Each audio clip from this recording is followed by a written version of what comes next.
My great-grandfather's inheritance came with a key to a safety deposit box, and what I found inside explained why our family has been running from the same town for generations. I was 23 when great-grandpa Silas died, leaving me everything in a will that shocked our entire family, not because of the money, though there was plenty, but because everyone else had been completely cut out. Why her? My uncle demanded during the reading. She barely knew him. The lawyer handed me an ornate brass key along with the deed to great-grandpa's house in Millbrook, a town I'd never heard of until that moment. He left specific instructions, the lawyer said, consulting his notes. The key opens safety deposit box 247 at Millbrook First National. She's to go alone. Mom grabbed my arm as we left the office. Don't go to that place, she whispered, her face pale. There's a reason we moved away before you were born, a reason we never talk about the old days. But I'd never been one to leave mysteries unsolved. The more she refused to explain, the more curious I became. 2 days later, I drove the 4 hours to Millbrook, a town that looked like it had been frozen in time since the 1950s. Empty storefronts lined Main Street, their windows dark and dusty. The few people I saw moved slowly, watching me with suspicious eyes that seemed to recognize something familiar in my face. The bank was a small brick building that felt more like a mausoleum than a financial institution. The bank manager, an elderly woman named Mrs. Hartwell, led me to the vault with obvious reluctance. "You sure you want to do this, honey?"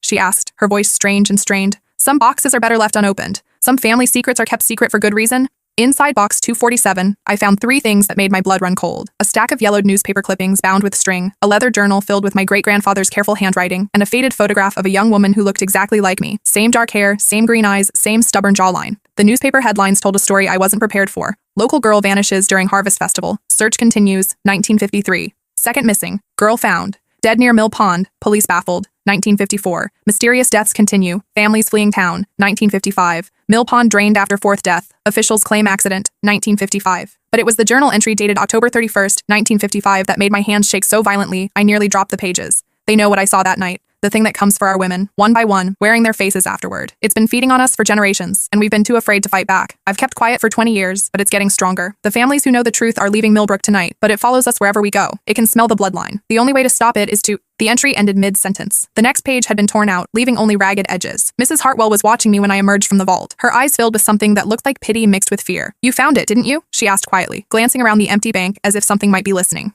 "Found what?" "The reason your family runs. The reason none of you ever stay in one place too long. The reason your great-grandfather changed his name and spent 70 years looking over his shoulder." My phone buzzed with a text from Mom. "Get out of there, now. Don't ask questions, just drive away and never look back." Before I could respond, another message appeared. "It knows you're back. I can feel it watching our house. It looks like Melissa, but it's not her. It's asking about you." My hands were trembling as I stared at Mom's texts. Mrs. Hartwell was still watching me with those knowing, frightened eyes, and suddenly the small bank felt like a trap closing around me. "What does she mean, it knows?" I asked, my voice barely a whisper. "What exactly is my family running from?" Mrs. Hartwell glanced around the empty bank, then gestured for me to follow her to a back office. She locked the door behind us, pulled the blinds closed, and turned on an old radio to mask our conversation. "Your great-grandfather was my uncle," she said, settling heavily into her chair. "Silas Hartwell. He changed his name to Thompson when he fled Millbrook in 1955, just like the rest of them did. Just like they all had to do." The revelation hit me like a physical blow. "Your family? Distant, but family nonetheless." She opened her desk drawer and pulled out an identical brass key, along with a manila folder thick with documents. He wasn't the only one who left something behind,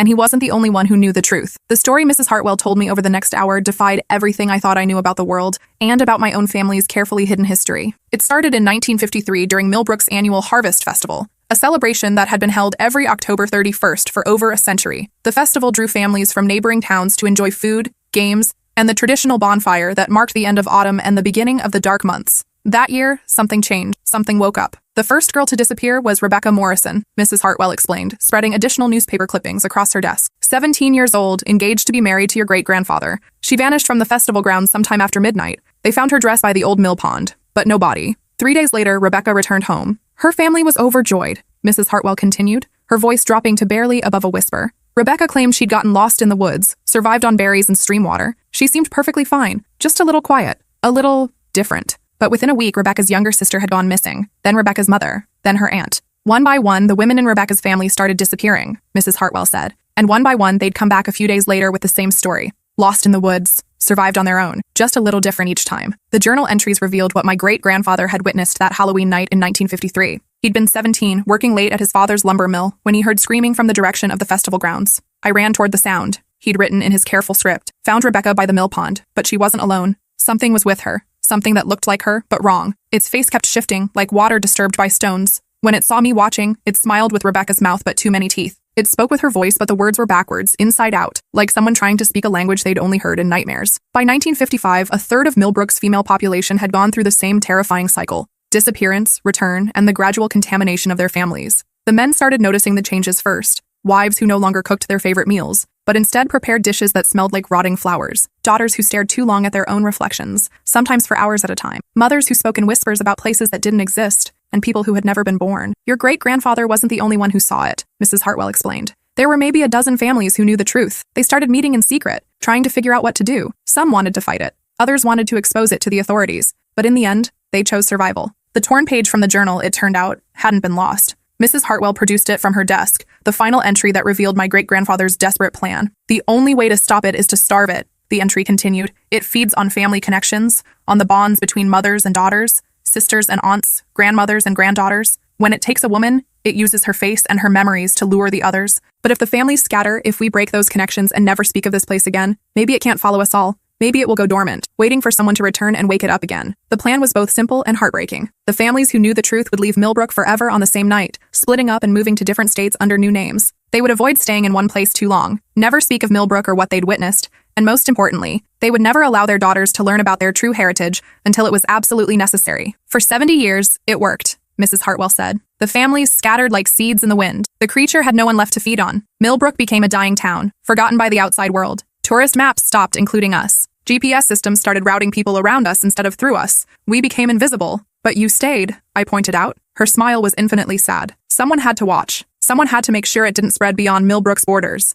And for decades, it seemed dormant, sleeping. The mill pond grew stagnant, then dried up entirely. The old festival grounds became overgrown with weeds. We thought maybe it had finally died. Until what? Until your cousin Melissa came back 3 months ago. My blood turned to ice. Melissa was my mom's niece, barely 22 and always the adventurous type. Last I'd heard from the family, she was backpacking across Europe, sending postcards from Prague and Vienna. She showed up at the bank asking about the same safety deposit box, Mrs. Hartwell continued. Said she'd inherited a key from her grandmother and was curious about her family history. I tried to warn her, told her some family secrets were kept secret for good reason, but she wouldn't listen, thought it was just small-town superstition and old-fashioned thinking. What happened to her? Mrs. Hartwell's expression grew grim. She checked into the Sleepy Inn on Main Street. 3 nights later, she disappeared from a locked room on the 2nd floor, vanished sometime between midnight and dawn. They found her clothes folded neatly on the bed, her passport and money untouched, but no sign of struggle, no sign of how she could have left without being seen. And she came back 2 days later, walked into the diner on Main Street like nothing had happened, said she'd gone for a hike in the state forest and gotten lost, had to sleep under the stars. Seemed perfectly fine, just a little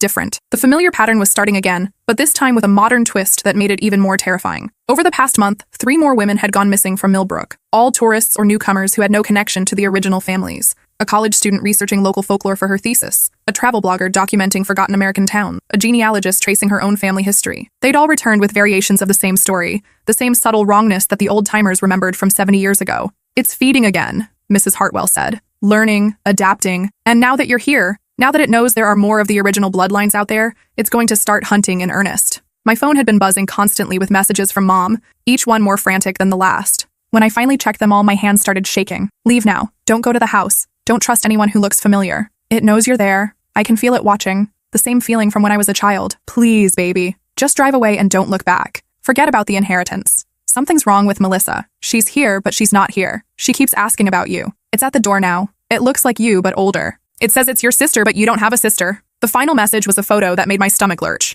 It showed my mom's front door, taken from inside the house. But reflected in the door's glass panel was a face that looked exactly like mine, down to the last detail, except for the eyes. The eyes were completely black, like pools of oil, and the smile was stretched too wide across features that were somehow both familiar and utterly alien. I have to go home, I said, standing so quickly I knocked over my chair. My mom is in danger. You can't, Mrs. Hartwell said firmly, grabbing my wrist with surprising strength. The moment you leave Millbrook, it'll be able to track you. It'll follow you like a bloodhound, and it'll know exactly where to find every member of your family, every connection, every relationship, every person who shares even a drop of your blood. Then what am I supposed to do? Let it kill my mom?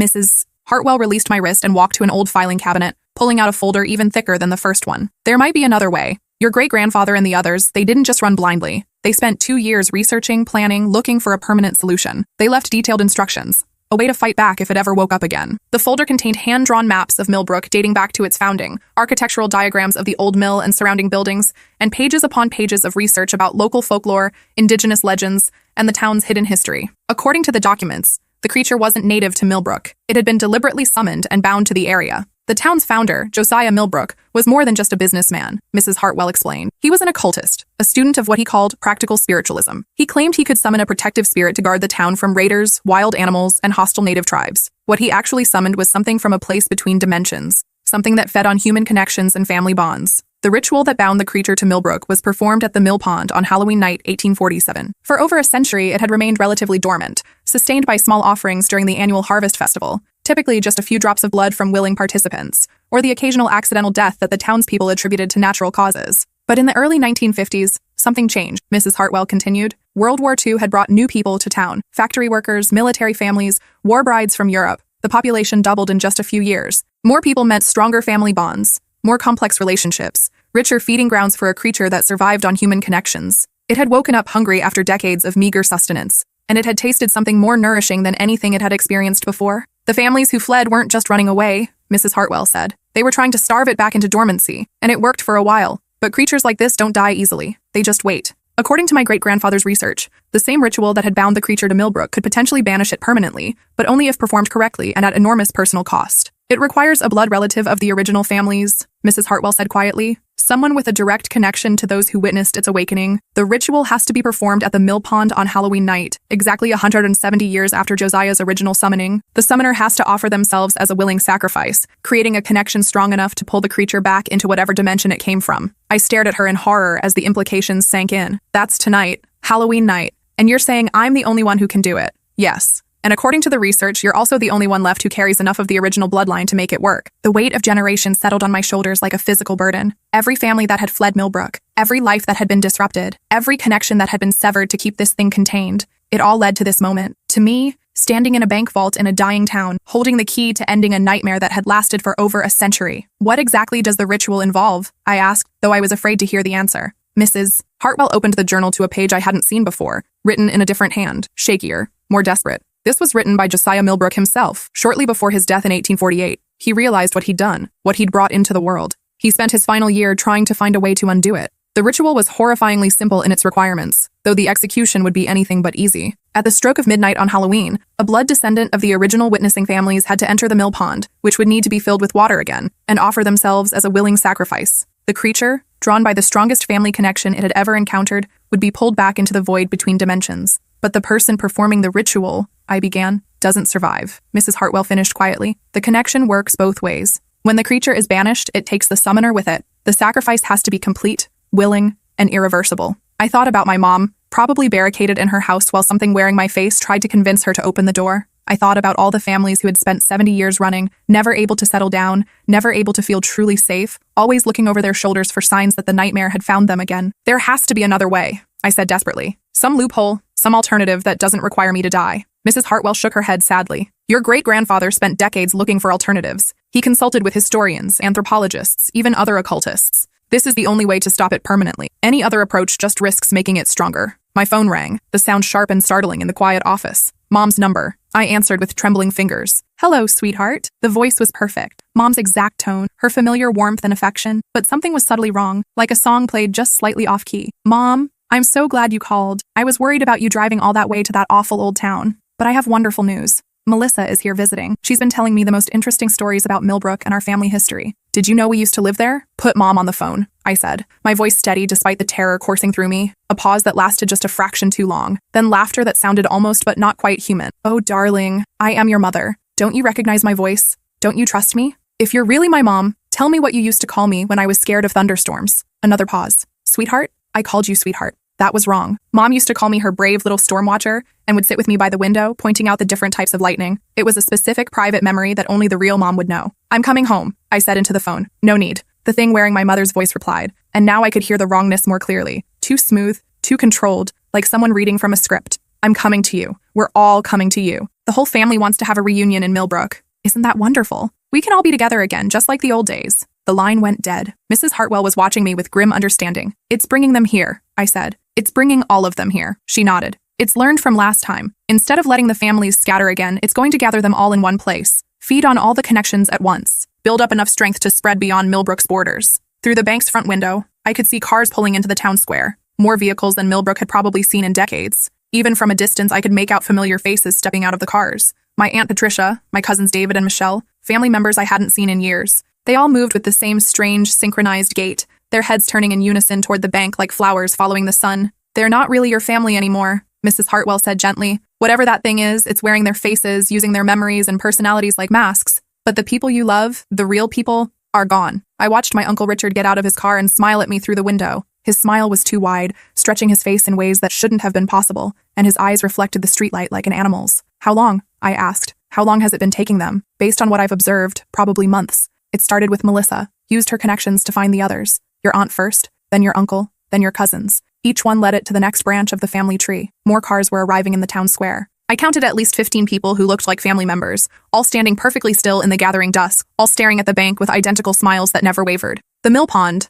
I said, turning away from the window. You said it dried up. How am I supposed to perform a water ritual without water? Mrs. Hartwell led me to a large map of Millbrook mounted on her office wall. There's an underground spring that feeds the pond. Your great-grandfather's notes include instructions for reopening it. The mechanism is hidden in the old mill building, a series of floodgates that were installed when they tried to drain the pond in 1955. She traced a route with her finger from the bank to the mill pond, avoiding the main streets where my possessed family members were gathering. Follow the alley to Elm Street, then cut through the cemetery to reach Mill Road. The mill building is about a quarter mile past the pond. There's a basement level where they used to store grain. The floodgate controls are down there. What about you? I asked. What happens to you when this is all over? I'll stay here, she said simply. Try to keep them distracted as long as possible. Give you time to reach the mill and prepare the ritual site. She pressed an old brass locket into my hand. This belonged to your great-grandfather. He said it might help focus the ritual energy. The locket was warm to the touch, almost hot. When I opened it, I found a small photograph of the same woman from the safety deposit box, Rebecca Morrison, along with a lock of dark hair that looked remarkably like my own. She was the first victim, Mrs. Hartwell said quietly, but also the key to everything. Rebecca Morrison was your great-great-grandmother. The creature didn't choose your family randomly. You're connected to its very first kill.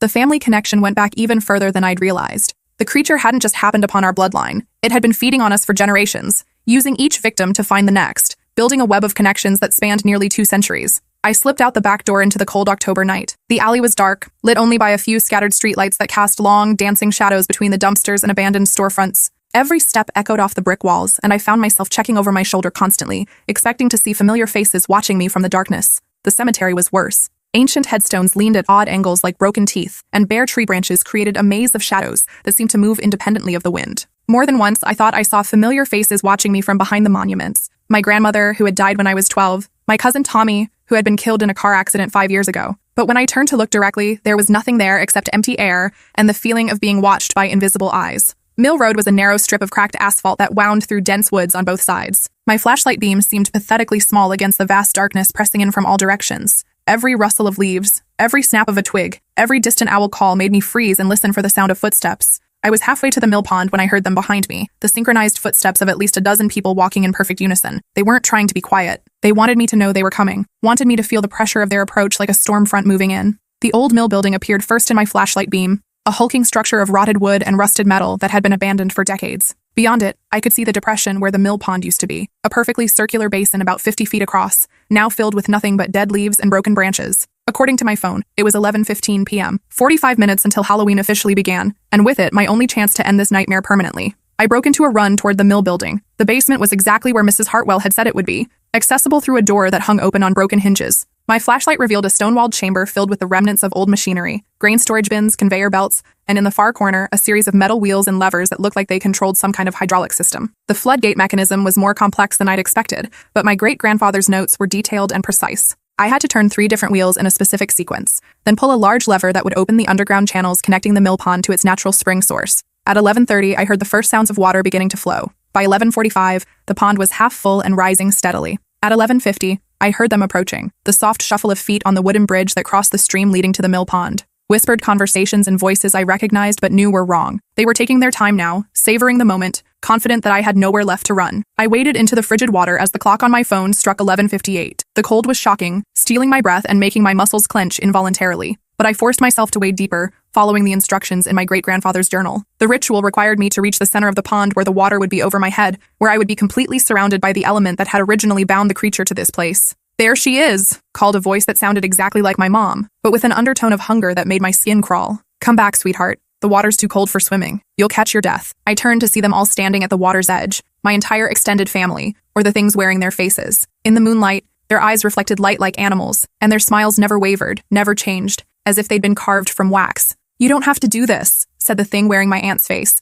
"We can all be together now. One big, happy family. Isn't that what you've always wanted?" 11:59. I took a deep breath and dove beneath the surface, clutching the locket in my fist. The water was darker than anything I'd ever experienced. A darkness that seemed to have weight and substance, pressing against me from all sides. but I could feel the locket in my hand growing warmer, almost burning against my palm, and somehow I knew that Rebecca Morrison was with me, guiding me through the final moments. At exactly midnight, I opened the locket underwater and spoke the words my great-grandfather had written, letting the water carry my voice into whatever dimension lay beyond our reality. By blood and bone, by water and will, I call you back to the darkness from whence you came. Take me in place of all the others. Let the families be free. The water around me began to glow with a sickly green light, and suddenly I wasn't alone in the pond. The creature was there with me, but this time I could see its true form, not the stolen faces it wore above the surface, but what it really was underneath. It was vast and ancient, a writhing mass of shadows and hunger that had been feeding on human connections for longer than my family had existed. All the women it had taken over the decades were still there, trapped within its form, their faces shifting and blending like smoke in the wind. It spoke without words,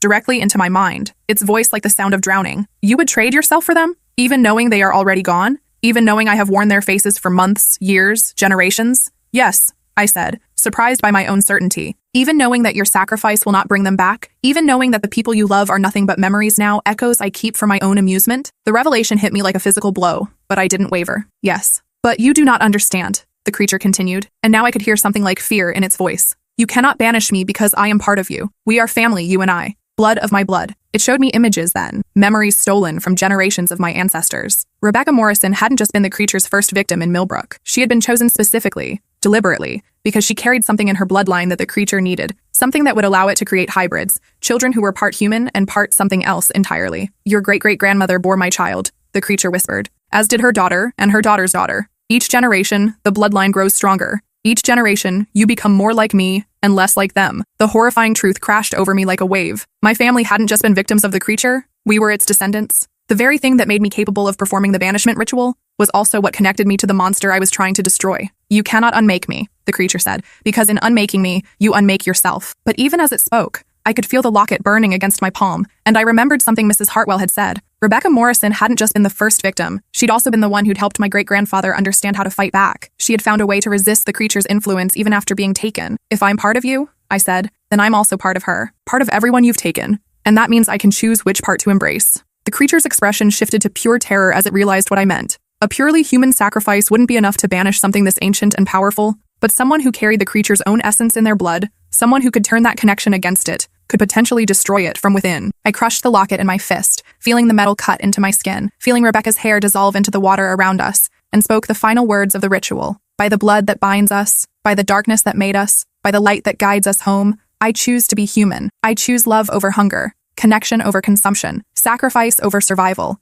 I reject what you are, and I embrace what they were. The creature's scream was like the sound of reality tearing apart at the seam. The water around us began to boil, and I could feel myself being pulled in two directions. Part of me drawn toward the void where the creature was disappearing. Part of me anchored to the world by every human connection I'd ever made. Every moment of love and loss and hope that had shaped me into who I was. The last thing I saw before the pond exploded in blinding light was Rebecca Morrison's face. Not stolen or twisted or corrupted, but free and grateful and proud. She mouthed the word, "Thank you," before dissolving into starlight, and I felt every woman the creature had ever taken flowing me and past me, finally able to move on to whatever came next. When I woke up, I was lying on the shore of what had once been the mill pond. The water was gone, not drained, but somehow transformed back into ordinary earth as if there had never been any water there at all. The sun was rising, painting the sky in shades of pink and gold, and for the first time in my life, I felt completely, utterly alone. But it was a good kind of alone, a free kind of alone. Mrs. Hartwell found me there an hour later, wrapped me in a blanket, and drove me back to town in comfortable silence. The cars were gone from the town square, and when I called my mom's phone, it went straight to a number that was no longer in service.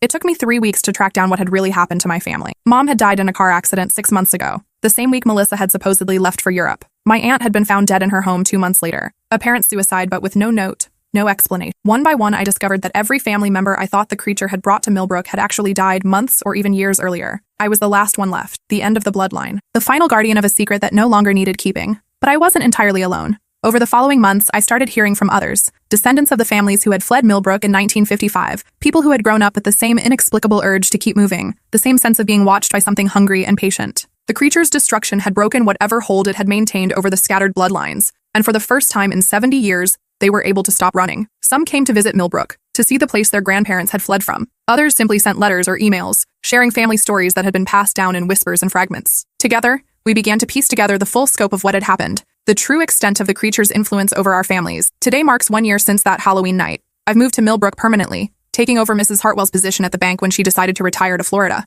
Someone needs to watch over the town, to make sure no new mysteries take root in the place where so much darkness once lived. Sometimes tourists come asking about the local folklore, drawn by stories they've found online about mysterious disappearances and supernatural encounters. I always smile politely and tell them there's nothing special about Millbrook, just a quiet little town where nothing much ever happens anymore. But I keep my great-grandfather's journal in the bank vault, along with a new collection of documents that tell the complete story of what really happened here. Just in case someday someone else needs to know the truth. Just in case there are other places like Millbrook, other creatures that feed on the bonds between people, other families who need to understand why they've been running for generations without knowing why. The Mill Pond site has become something of a local landmark, though not in any official capacity. I've planted wildflowers there, daisies and black-eyed Susans that bloom every spring, creating a natural memorial for all the women who were lost. On quiet evenings, I sometimes walk out there and sit among the flowers, feeling the peace that comes from knowing the nightmare is finally over. Mrs. Hartwell visits occasionally, bringing stories about her new life in a retirement community where she can finally make friends without worrying about keeping terrible secrets. She always asks if I've considered leaving Millbrook, starting fresh somewhere new now that the burden has been lifted. There's nothing keeping you here anymore, she said during her last visit. You could go anywhere, be anyone, live a normal life. But I've grown to love this quiet town with its empty storefronts and friendly residents who wave at me from their porches. Millbrook is healing, slowly but surely. New businesses are starting to open. A coffee shop, a used bookstore, a small art gallery run by a woman who moved here from the city seeking a simpler life. The GPS systems have started including us in their routes again, and occasionally we even get tourists who aren't looking for ghost stories or local legends. I've started dating someone, a man named Daniel, who moved to Millbrook to teach at the elementary school. He knows I'm a local historian of sorts, that I'm passionate about preserving the town's heritage and making sure important stories don't get lost. He doesn't know the specific details of what I'm preserving, and maybe someday I'll tell him, or maybe I won't. It's nice to have a relationship that's just normal, uncomplicated by ancient curses or family obligations. The bank vault has become my private archive. In addition to my great-grandfather's journal, I've collected oral histories from the descendants of the fleeing families, old photographs of Millbrook from before the Troubles began, and detailed records of the creature's activities spanning from 1847 to the present day. It's a complete account of one of America's strangest and most well-hidden supernatural incidents, documented with the thoroughness of someone who understands that truth is often stranger and more terrible than fiction. Every Halloween, I hold a small private ceremony at the Mill Pond site. Nothing dramatic or mystical, just a moment of silence for all the lives that were lost, all the families that were scattered, all the people who spent decades running from something they couldn't understand or explain. I light a single candle and let it burn down completely before heading home to hand out candy to the few trick-or-treaters brave enough to venture out in our small town. This past Halloween, something unexpected happened. As I was finishing my ceremony, I noticed a young woman standing at the edge of the flower garden, watching me with obvious curiosity. She was maybe 25, with dark hair and green eyes that looked remarkably familiar. "Excuse me," she said as I approached. "I'm sorry to bother you. I'm looking for information about my family history. My grandmother used to tell stories about this place, and I finally decided to come see it for myself." My heart skipped a beat. "What was your grandmother's name?" "Morrison. Elizabeth Morrison. She always said we used to have family in Millbrook, but she could never remember exactly who or when. She had this old photograph." The woman reached into her bag and pulled out a faded picture that made my blood run cold. It was Rebecca Morrison, standing next to the mill pond in 1953, smiling at the camera with bright, innocent eyes. But this photograph was different from the one in my locket. It showed Rebecca with a small child, maybe 2 years old, standing beside her. "That's my great-grandmother," the woman said, "Rebecca Morrison. And the little girl is my grandmother, Elizabeth." Family legend says Rebecca disappeared one day and was never seen again, but Elizabeth always insisted she remembered her mother coming back, just different somehow. I stared at the photograph, my mind racing. If Elizabeth Morrison had been Rebecca's daughter, and this woman was Elizabeth's granddaughter, then... "What's your name?" I asked. "Anna Morrison Chen. I kept my maiden name when I got married. I'm a genealogist. I specialize in helping people trace family histories that have gaps or inconsistencies." A descendant of Rebecca Morrison, the creature's first victim, had returned to Millbrook 70 years after her family fled. But this wasn't a supernatural occurrence or a sign that the nightmare was starting again. This was just a normal woman doing normal genealogical research, drawn by perfectly human curiosity about her family's past. "I might be able to help you," I said carefully. "I'm something of a local historian. I have records about the Morrison family and what happened to them here." Over coffee at the new cafe on Main Street, I shared what I could. The truth about Rebecca's disappearance and death, the tragedy that had driven her family from Millbrook, the decades of silence that had followed. I didn't mention creatures or supernatural influences, framing it instead as a case of serial killings that had been covered up by local authorities to protect the town's reputation. Anna listened with the careful attention of someone accustomed to hearing difficult family truths. "That explains so much," she said when I finished.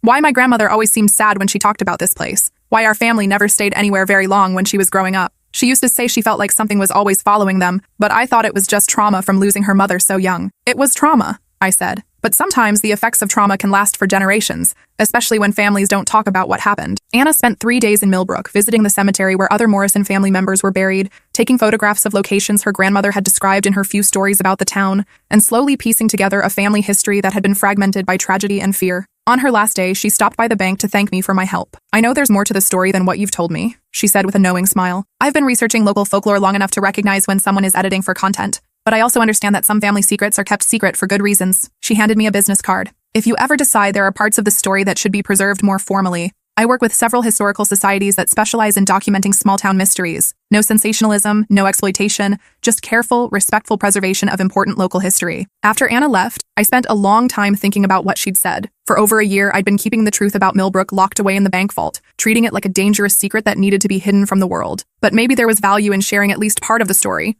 Not the supernatural elements that would attract ghost hunters and thrill seekers, but the human elements that might help other families understand their own histories of displacement and loss. I've started writing a book. Nothing dramatic or sensational, just a careful, academic account of how a series of unexplained disappearances in the 1950s led to the mass exodus of several families from a small American town. I'm framing it as a case study in how trauma can affect multiple generations, how families can be shaped by events they don't fully understand or remember. The supernatural elements will remain safely locked in the bank vault, but the human story, the story of families who spent decades running from something they couldn't name, deserves to be told. There might be other Anna Morrison Chens out there, other descendants of the scattered families who are searching for answers about why their grandparents were so afraid, why their families never felt safe staying in one place for very long. Daniel has been helping me with the research, tracking down historical records, and conducting interviews with elderly residents who remember the events of the 1950s. He's a good researcher and an even better listener, able to get people to share memories they've kept buried for decades. He still doesn't know the full truth about what I'm really documenting, but his enthusiasm for preserving local history has been invaluable. You know, he said to me last week as we worked through a stack of old newspaper clippings, this story could be important beyond just Millbrook. There are probably dozens of small towns across America that experienced similar population shifts after traumatic events. Understanding how communities process and recover from collective trauma could help other places that are dealing with their own difficult histories. He's right, of course. The human side of what happened in Millbrook, the fear, the exodus, the decades of silence and displacement, is a story that resonates far beyond the supernatural elements that caused it. It's a story about how communities can be shattered by events they don't understand, and how healing can begin when people are finally able to talk about what happened to them. The book is still a work in progress, but I'm hoping to have it finished by next Halloween. It feels appropriate to complete the project on the anniversary of the night, when the nightmare finally ended. Mrs. Hartwell called last week with some unexpected news. She'd been contacted by a publisher who specializes in regional history and folklore, someone who had heard about my research through academic circles and was interested in discussing publication options. You don't have to decide anything right now, she said, but it might be worth considering. The story you're telling, even the edited version, is important. There are families out there who need to understand their own histories, their own patterns of displacement and fear. I've been thinking about her words, about the responsibility that comes with being the keeper of such a significant secret. For over a year, I've focused on making sure the supernatural threat stays buried, but maybe it's time to start thinking about how to help the human survivors, the descendants of the scattered families who are still carrying the psychological scars of their ancestors' trauma. Tomorrow is Halloween again, and I'll perform my usual ceremony at the Mill Pond site. But this year, I think I'll also say a prayer for all the families who are still out there, still running from shadows they don't understand, still carrying the weight of their grandparents' fears. The creature is gone, destroyed completely in that final confrontation. I'm certain of that in a way that goes beyond rational understanding. I can feel its absence like a missing tooth, a space where something terrible used to live. But the human cost of its century-long presence in our world will take much longer to heal. Some inheritances are money, some are property. Mine was a responsibility that cost me everything and everyone I loved, but also gave me the chance to break a cycle of fear and displacement that had affected hundreds of families for multiple generations. I can live with that trade. More than that, I'm proud of it. Tonight, when I light my candle at the Mill Pond site, I'll think about Rebecca Morrison and all the other women who were lost. But I'll also think about Anna Morrison Chen and all the other descendants who are finally free to live normal lives, to put down roots, to build connections without fear. The nightmare is over, the healing has begun, and somewhere in the darkness between what was and what might be, I think Rebecca Morrison is smiling.